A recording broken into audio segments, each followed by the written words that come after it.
Saat itu ketua klan naga mengingatkan, dengarkanlah setelah masuk ke dalam, terutama dua anggotanya. Jika Nefeng tidak ada, dengarkan instruksi adik kelima. Setelah hal itu, terlihatlah portal menuju alam rahasia Zhen Yuan terbuka dengan bergeraknya akar pohon di sana. 知道了，大哥。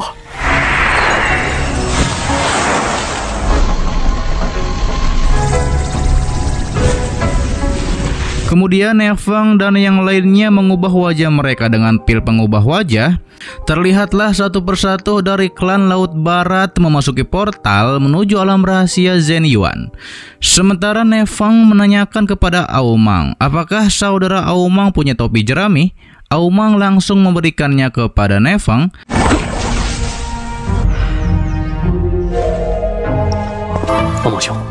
Kemudian Nefeng dan anggota klan naga yang telah merubah wajah masuk ke alam rahasia Zhen Yuan melalui portal.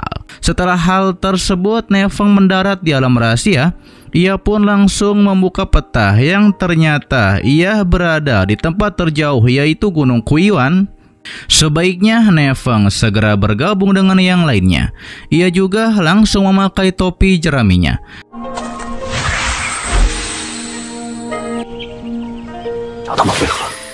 Namun tiba-tiba saja Nefeng bersembunyi karena ada sesuatu yang mendekat, dan ternyata itu adalah seseorang yang sedang dikejar-kejar oleh orang dari sekte lain. Praktisi itu pun diancam oleh dua orang itu untuk segera serahkan buah rohnya dan akan menjaga mayatnya tetap utuh. Namun praktisi wanita tidak mau menyerahkannya karena benda tanpa pemilik siapapun dapat memilikinya.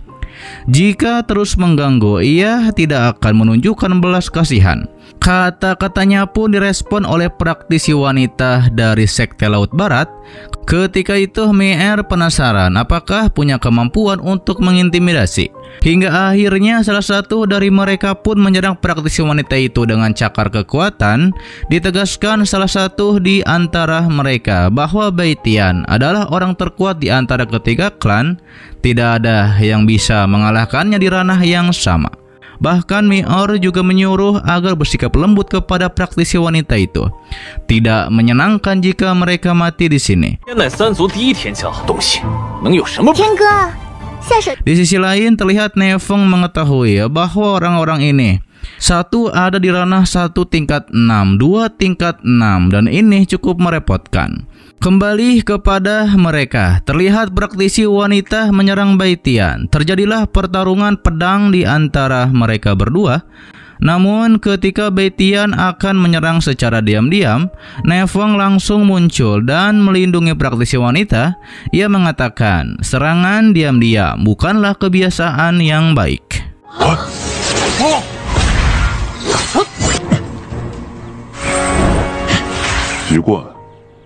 Direspon oleh praktisi wanita itu bahwa tanpa Nefeng pun mereka tidak bisa menyakiti dirinya. Dikatakan oleh salah satu dari 3 klan utama, ternyata orang ini hanyalah praktisi martial science tingkat 3. Ketika itu bahkan Nona Mei'er menyampaikan, Nefeng memakai tudung, pasti karena mukanya jelek. Hingga akhirnya Nona Mei'er pun dan yang lainnya bekerja sama untuk menjatuhkan Nefeng dan praktisi wanita tersebut. Terlihat Nona Mei'er menggunakan kekuatan seperti akar berambat untuk menyerang Nefeng. Terlihat Nefeng berhasil menghindari serangan dari Nona Mei'er. Ketika itu Nefeng menyadari bahwa ia tidak boleh berlama-lama. Ia pun langsung naik ke atas dan meledakkan kekuatannya. Sembari membuat segel tangan, ia pun nampaknya akan mengeluarkan tekniknya untuk menyerang. Melihat hal itu, Nona Mei'er bereaksi dengan menyerang Nefeng dengan akar berambatnya. Namun terlihat Nefeng bersiap dengan tangan di dahinya, dan ia pun mengeluarkan kesadaran suci Aurora untuk menyerang Nona. Kesadaran suci Aurora itu pun hampir saja menyerang Nona. Tapi untungnya saja Nona dilindungi oleh praktisi pria yang membuat tameng untuk menahan serangan dari Nefeng. Yang pada akhirnya mereka berdua pun terpental oleh serangan Nefeng.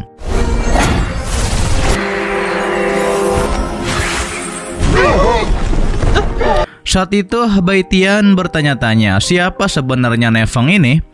Bagaimana bisa tadi Nefeng naik ke tingkat 3 ranah martial science, yaitu dalam waktu yang singkat. Dijelaskan oleh Nefeng bahwa ia punya hubungan keluarga dengan kuil Hao Tian. Mendengar itu, mereka bertiga pun terkejut dan mereka juga tahu serangan barusan adalah gerakan kuil Hao Tian yang adalah kesadaran suci Aurora. Terlihat Nona Mi-er menyadari bahwa ibunya pernah bilang kedua bangsawan itu berstatus tinggi, tidak boleh menyinggungnya. Kemudian Bai Tian memperkenalkan dirinya, ia dari klan Harimau Utara, juga memperkenalkan dua rekannya yang adalah Lang Du dari klan Serigala Darah dan Nona Hua Mi-er dari klan Segudang Bunga. Bai Tian mempertanyakan apakah Nefeng punya bukti bahwa Nefeng adalah orang yang berstatus tinggi di kuil Hao Tian. Kemudian Nefeng langsung memperlihatkan lencana kuil Hao Tian yang itu adalah replikanya, yang ternyata itu adalah token Hao Tian. Disampaikan oleh Bai Tian bahwa ayahnya menyuruhnya agar menuruti perintah dari Nefeng yang adalah orang penting di kuil Hao Tian, dan ia diperintahkan agar menuruti perintah Nefeng, yaitu begitu memasuki alam rahasia, dan tidak menyangka akan bertemu dengan Nefeng secepat ini. Bai Tian mempertanyakan bolehkah ia bertanya apa hubungan Nefeng dengan leluhur Hao Tian. Namun ditegaskan oleh Nefeng berani menggali privasinya itu adalah tindakan yang lancang. Disampaikan oleh Nefeng bahwa ia menemui kalian di sini untuk masalah serius, bukan untuk buang-buang waktu memperebutkan buah roh. Jika kalian berani merusak rencana besar kami, maka kalian dapat menanggung akibatnya. Nona Mi-er merayu Nefeng agar tidak marah. Mereka diteleportasi ke tempat di mana ada buah roh dan tidak bermaksud menunda. Direspon oleh Nefeng, berhentilah bersikap centil. Lebih baik beritahu semua orang untuk berkumpul di rawa Nether, dan Nefeng akan segera menyusulnya. Dikatakan oleh Lang Du bahwa di rawa itu banyak makhluk beracun. Ditegaskan oleh Nefeng bahwa apakah kalian tidak ingin menuruti perintahnya, dan akhirnya mereka bertiga pun mengerti dan akan segera pergi.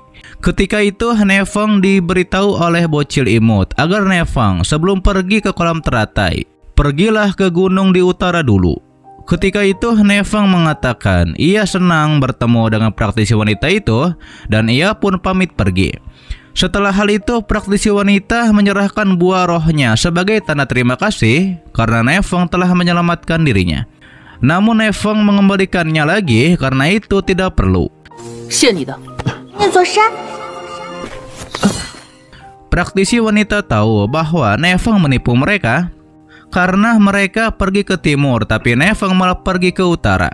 Ia pun mengira sesuatu dengan Nefeng. Hingga akhirnya praktisi wanita itu pun mengikuti Nefeng secara diam-diam.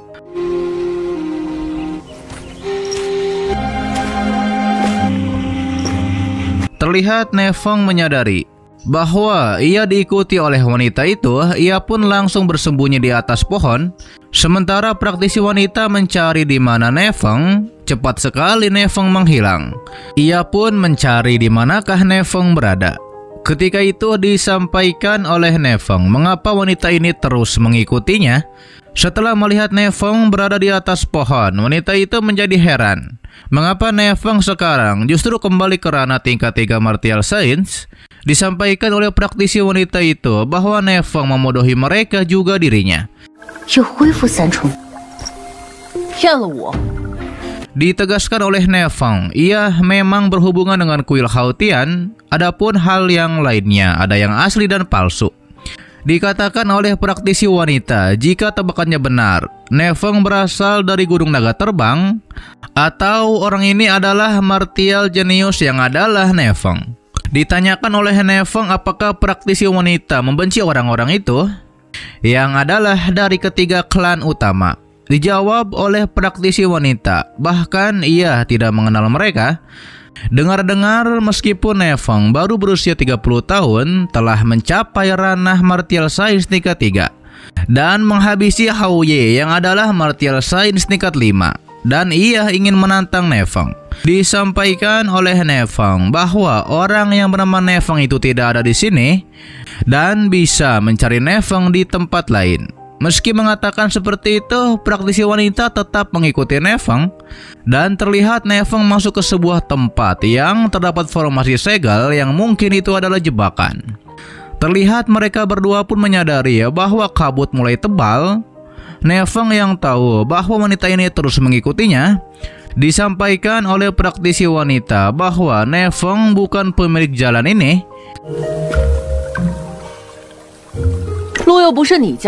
Ia bisa mengambil pergi kemanapun sesuai yang ia inginkan. Ketika itu praktisi wanita melihat di tengah danau ada bunga roh langit beku.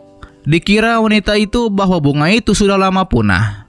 Ia pun berniat membawanya kembali untuk gurunya dan gurunya pasti akan menyukainya. Ia pun langsung mengambil bunga itu dengan kekuatannya. Namun setelah mengambilnya, tiba-tiba saja getaran terjadi di sana dan tanpa disangka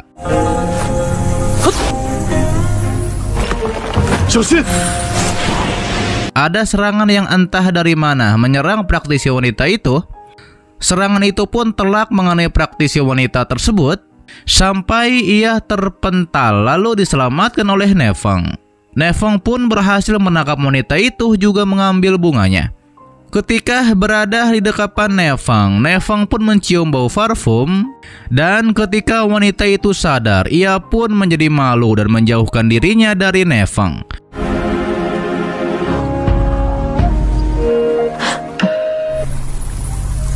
Kemudian tanpa sadar, bunga beku itu pun malah diserap oleh Nefeng. Ditambah lagi muncullah ular besar yang berwarna hijau. Hingga akhirnya mereka berdua pun memutuskan untuk melarikan diri. Namun mereka berdua justru menginjak formasi jebakan yang membuat batu-batu bermunculan di sekitar mereka. Praktisi wanita tahu bahwa ini adalah formasi ribuan batu. Ternyata ular itu juga bisa menggunakan formasi. Ular itu pun melilit di salah satu batu tersebut dan meraung ke arah Nefeng dan akan menyerang mereka berdua.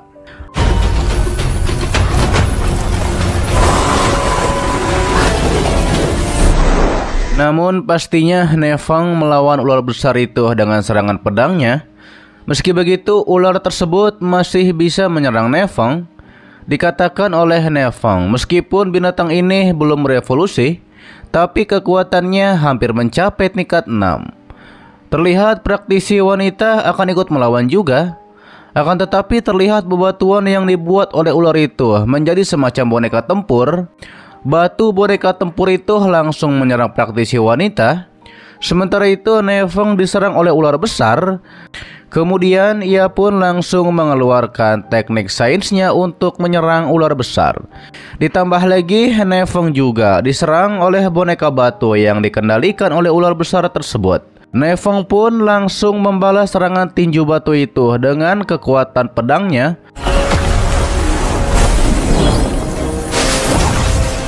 Kembali kepada praktisi wanita yang berhasil mengalahkan boneka batu yang sedang ia hadapi.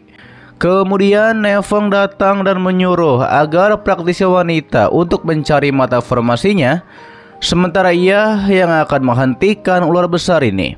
Setelah hal itu, Nefeng mengeluarkan kekuatan naganya untuk menyerang ular besar tersebut. Hingga akhirnya terjadilah benturan kekuatan di antara mereka. Nefeng jelas tahu bahwa ular besar memiliki kesadaran.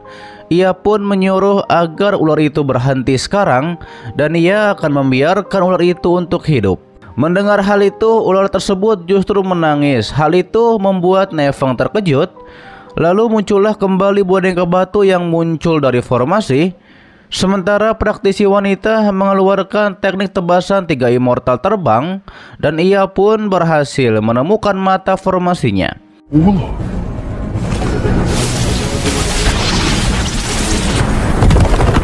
Namun ketika itu ia diserang oleh 2 boneka batu sekaligus, yang pada akhirnya wanita itu berhasil menghancurkan formasi yang mengendalikan batu tersebut, dan batu itu pun menjadi tidak berdaya. Setelah hal itu terlihat ular besar masih menangis dan tiba-tiba saja ia berubah menjadi ular kecil yang imut ketika praktisi wanita akan mengejarnya. Ia diingatkan oleh Nefeng bahwa sekarang sudah aman, tidak perlu mengejar ular tersebut. Selain itu, sepertinya ular itu tidak berniat jahat, namun ditegaskan oleh praktisi wanita bahwa ular itu mencoba menghabisi mereka berdua dengan formasi ini. Dan Nefeng juga terlalu lembut. Akan tetapi disampaikan oleh Nefeng kemungkinan bahwa ular itu menyerang mereka untuk melindungi bunga roh dingin. Dan kita mencuri bunga itu terlebih dahulu. Wajar jika ular tersebut bertindak seperti itu. Dikatakan oleh praktisi wanita melihat Nefeng membantunya tadi, ia pun mengajak mari bagi rata bunga rohnya. Namun ketika itu Nefeng mengingat bahwa bunga dingin justru diserap oleh dirinya sendiri tanpa disadari. Hingga akhirnya Nefeng akan memeriksanya apakah ia bisa mengeluarkan dari tubuhnya. Kemudian Nefeng duduk dan bermeditasi. Ia pun masuk ke alam bawah sadarnya. Ia pun mencari Xiao Jiu yang adalah bocil imut. Lalu bocil imut pun muncul dan mengatakan apa yang dicari oleh Nefeng ada di sana. Terlihat ketika Nefeng akan mengambil bunga itu, bunga itu justru tidak mau diambil olehnya.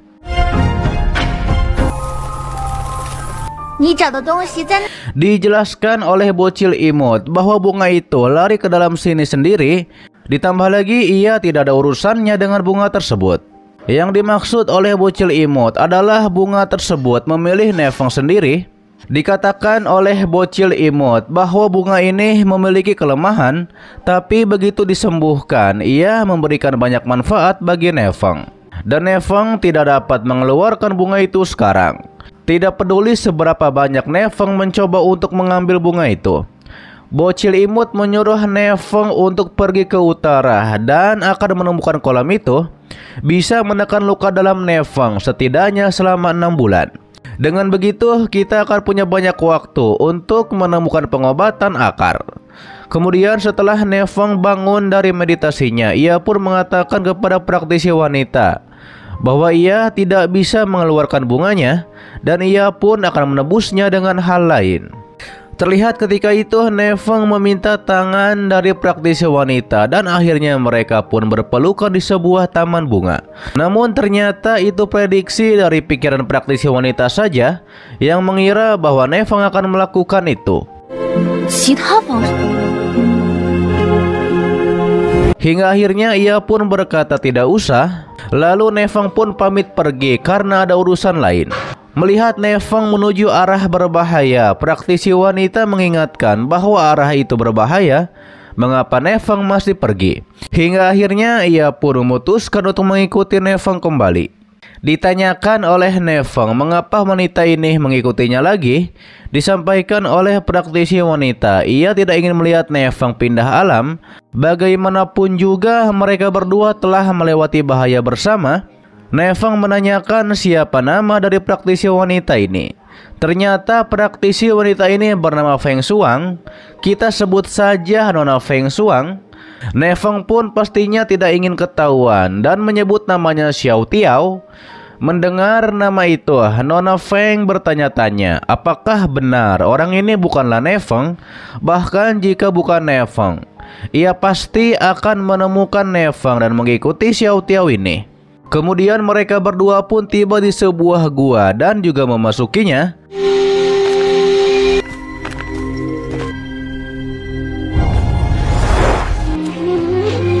Ternyata di dalam gua tersebut ada kolam yang disebutkan oleh bocil imut yang dapat bisa menekan luka dalam Nefeng selama 6 bulan.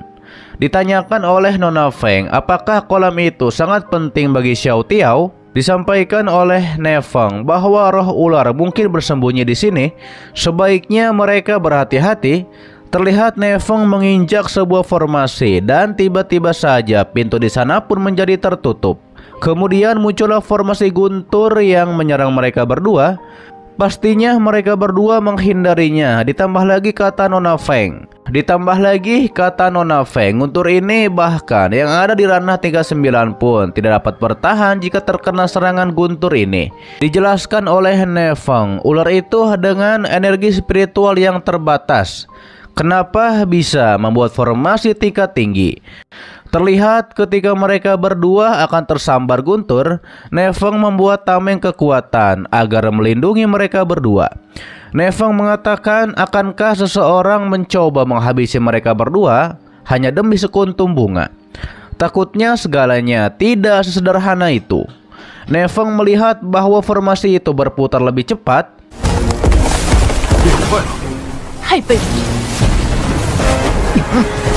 Nona Feng yang tidak suka diam saja, ia pun bergerak untuk menyerang formasi tersebut. Ia pun seperti mengumpulkan kekuatannya untuk melawan formasi guntur, yang pada akhirnya ia pun terpental oleh kekuatan guntur tersebut, yang berakhir ia pun ada di atas tubuh Nefeng. Menyadari itu, Nona Feng pasti langsung menyingkir dari tubuh Nefeng. Sementara Nefeng baru menyadari bahwa ternyata Nona Feng adalah seorang wanita, yang sebelumnya ia sangka bahwa Nona Feng adalah seorang laki-laki. Terlihat Nefeng melindungi Nona yang akan terkena guntur, yang pada akhirnya Nefeng tidak bisa mempertahankan wajahnya dan ia pun menampilkan wajahnya yang asli.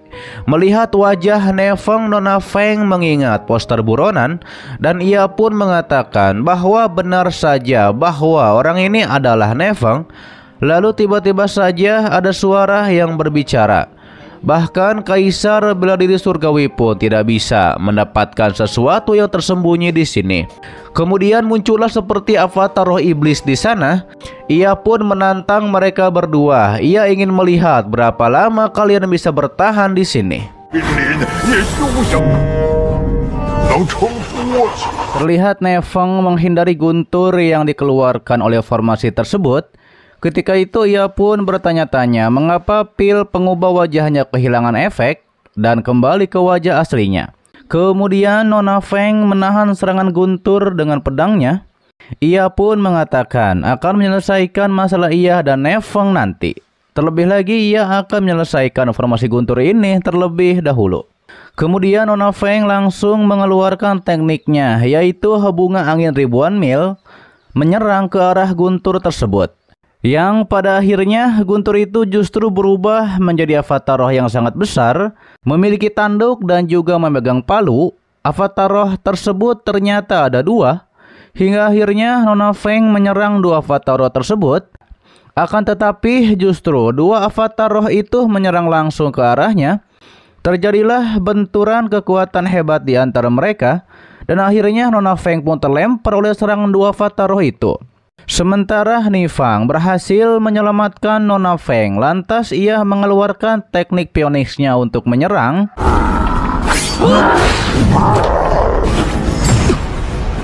Serangan Phoenix dari Nefeng pun berhasil mengalahkan dua avatar roh besar tersebut.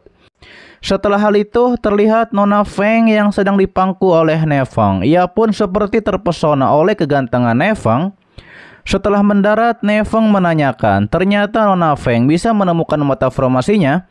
Dijawab oleh Nona Feng, ia bisa mencobanya, tetapi akan memakan waktu. Nefeng tidak masalah dengan waktu, ia pun akan melindungi Nona Feng.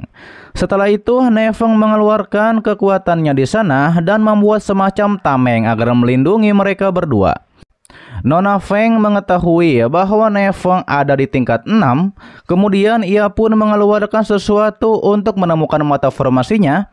Ternyata setelah mengetahuinya ini adalah mata formasi ganda, Nona Feng memberitahu Nefeng bahwa ada dua formasi, satu di sudut barat laut dan satu lagi di tenggara. Hingga akhirnya Nefeng akan mengurus bagian barat laut. Hingga akhirnya Nefeng akan mengurus bagian barat laut, sedangkan Nona Feng bagian tenggara. Mereka berdua pun berlari untuk memecahkan mata formasi, sembari menghindari serangan guntur di sana.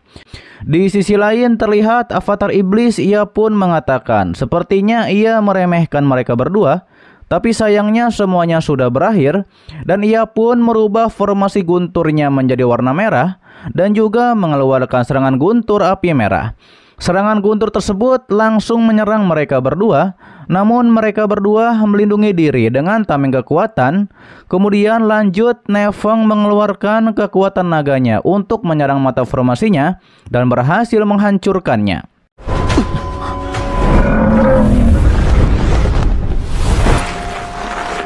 Akan tetapi serangan guntur selanjutnya terlihat Nefeng akan terkena serangan guntur tersebut, tapi muncullah tanduk naga dari dalam diri Nefeng dan menghalangi serangan guntur itu.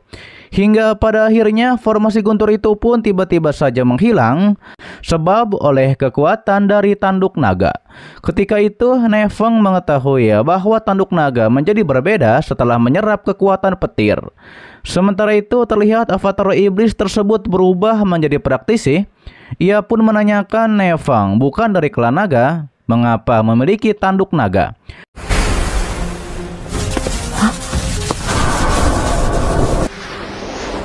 Dijawab oleh Nefeng, tanduk ini milik leluhur Gunung Naga Terbang, sedangkan keturunannya lah yang memberikannya kepadanya. Nona Feng membisikkan kepada Nefeng bahwa ia tidak tahu tingkat kultivasi praktisi ini. Direspon oleh Nefeng, mungkin itu bukan bentuk aslinya. Di sisi lain, praktisi tersebut mengatakan barang yang begitu penting, mengapa mereka memberikannya kepada manusia? Dijawab oleh Nefeng bahwa ia bisa saja berbohong, tapi tanduk naga tidak akan bisa. Kemudian Nefeng bertanya siapakah praktisi ini dan apa hubungannya dengan ular kecil yang menangis sebelumnya. Sementara itu tiba-tiba saja ular kecil pun muncul dan mendekat kepada praktisi itu. Sedangkan praktisi itu mengatakan bahwa itu bukan urusan Nefeng. Ia pun marah karena Nefeng mencuri bunganya dan juga melukai ularnya. Dan ia harus memberikan pelajaran kepada Nefeng. Direspon oleh Nona Feng bahwa itu hanyalah sekuntum bunga dan kami dapat memberikan kompensasi. Apakah harus mengatur formasi yang mematikan bagi mereka berdua? Namun dijawab oleh praktisi itu bahwa ia suka hal itu. Nefeng mengatakan bahwa formasi skala besar seperti itu tidak dapat dibangun dalam satu hari. Ia pun menduga bahwa praktisi ini merencanakan hal lain. Hal itu pun dibenarkan oleh praktisi tersebut, tapi sayang sekali Nefeng tidak berbakat dalam seni formasi, sedangkan Nona Feng bisa menemukan mata formasinya. Ia pun menyuruh kembalikan bunga roh pembeku langit dan Nefeng bisa pergi dari sini. Ditegaskan oleh Nefeng bahwa ia tidak bisa mengeluarkan bunganya. Ketika itu praktisi tersebut diberitahu oleh ularnya bahwa bunga itulah sendiri yang memilih Nefeng. Mendengar hal tersebut, praktisi langsung mendekati Nefeng dan tidak percaya. Akhirnya ia pun merelakan bunga tersebut karena mungkin kehendak Tuhan, dan ia pun bisa hidup sendirian dengan baik. Ditambah lagi ia pun merelakan ularnya untuk bersama Nefeng karena bunganya juga ada pada Nefeng. Hal itu pun membuat ular kecil menjadi sedih dan mereka berdua pun menangis di sana. Melihat hal itu, Nona Feng menduga bahwa mungkinkah ular roh itu adalah binatang pendamping dari praktisi tersebut karena ular memiliki hubungan simbiosis dengan bunga kuntum tersebut. Sementara itu, praktisi topeng menyuruh agar ularnya jangan menjadi bayi yang menangis. Ia pun merelakan ularnya untuk diberikan kepada Nefeng. Akan tetapi untuk gadis Nona Feng, ia pun tetap di sini. Pastinya Nona Feng menolak perintah dari praktisi tersebut. Dikatakan oleh praktisi topeng bahwa setelah beberapa ratus tahun, ia akhirnya bertemu seseorang yang dapat memecahkan formasi guntur ilahi. Dan ia pun tidak bisa membiarkan Nona Feng pergi.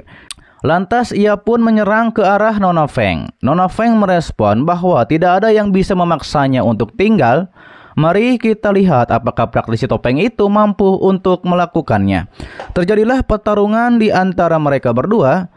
Salah satu serangan dari Nona Feng berhasil menghilangkan janggut dari praktisi topeng. Praktisi topeng pastinya marah karena janggutnya telah menghilang. Ia pun langsung menyerang Nona Feng kembali. Terjadi pertarungan cepat di antara mereka berdua. Sementara Nefeng bergumam bahwa bunga tersebut kebetulan masuk ke dalam tubuhnya. Ditambah lagi kebetulan juga mereka berdua datang ke sini. Dan ia pun bertanya-tanya sebenarnya apa yang dilakukan oleh praktisi ini di tempat tersebut. Kemudian Nefeng menanyakan apakah praktisi topeng itu adalah tuan dari ular kecil.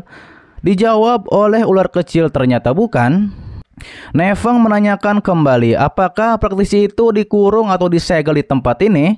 Hal itu pun dibenarkan oleh ular kecil. bahwa praktisi tersebut disegel di tempat ini. Di saat pertarungan praktisi Topeng dan Nona Feng, Neveng mengatakan ia tahu bahwa senior Topeng ingin bebas, mengapa tidak menenangkan diri dan berbicara.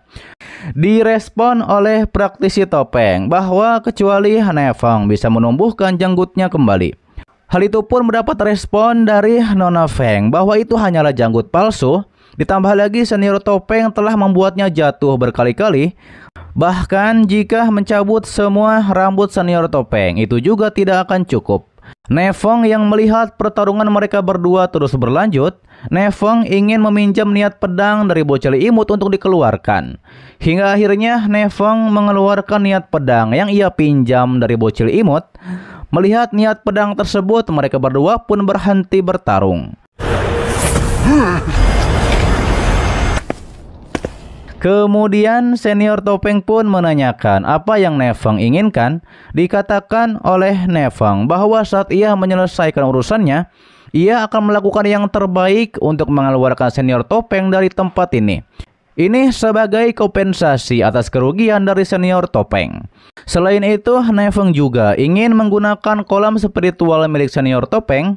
Mendengar hal tersebut, senior Topeng menjadi terkejut bahwa Neveng mengetahui kolam spiritual ada di tempat ini. Oke guys, itu adalah lanjutan alur cerita Donghua yang berjudul Peak of True Martial Arts di season 3 kali ini. Untuk pas selanjutnya akan diupdate begitu episode barunya sudah muncul. Oke, terima kasih buat kalian yang menonton sampai detik ini.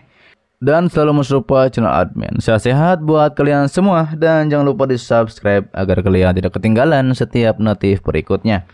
Loncengnya juga dipencet, oke? Agar kalian tidak ketinggalan setiap video baru lainnya.